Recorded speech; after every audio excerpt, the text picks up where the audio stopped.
4 more years. Governor J.B. Pritzker is hitting the campaign trail, asking Illinois voters to re-elect him governor. He announced his campaign in the same Grand Crossing venue where he first asked for the job about 8 years ago. Our Sabrina Franza was there. Sabrina, a lot of questions about whether or not this was a speech to become governor or to become the president of the United States. Governor, president, governor, president. It's up to anyone's interpretation after this speech.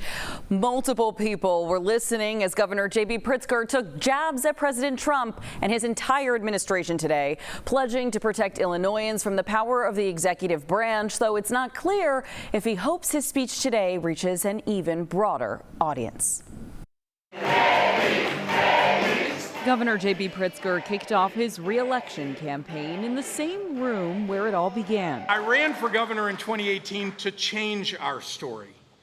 I ran for governor in 2022 to keep telling our story. And I am running for governor in 2026 to protect our story.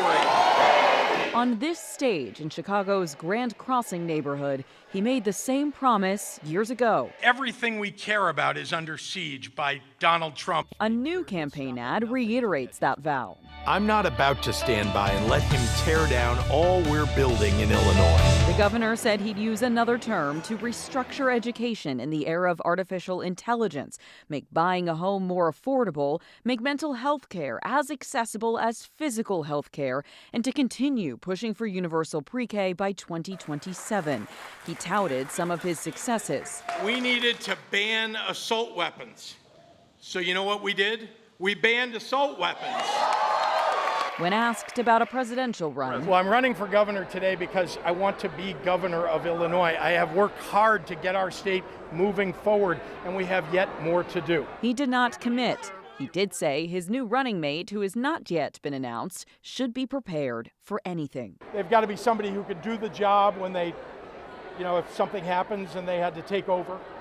And I think just as importantly, somebody who really has a heart for the people of the state of Illinois. There's been a lot of talk that transcends the state of Illinois, and a lot of appearances, a lot of national media appearances. Political expert Stephen Maynard Caliendo reacts to Pritzker's campaign speech. I think it plays both ways, and it can play both ways very effectively. I mean, he is positioning himself almost physically. He's broad-shouldered, right? He's positioning himself between Illinoisans and what we see the federal government doing. Now, Governor Pritzker is making multiple stops across the state today and tomorrow to kick off his campaign. Right now, 2 Republicans have already announced their candidacy, and 1 independent has thrown his hat in the ring. Pritzker, a Democrat, is running unopposed, and it will likely stay that way. Joe, Erica. All right, Sabrina, thank you.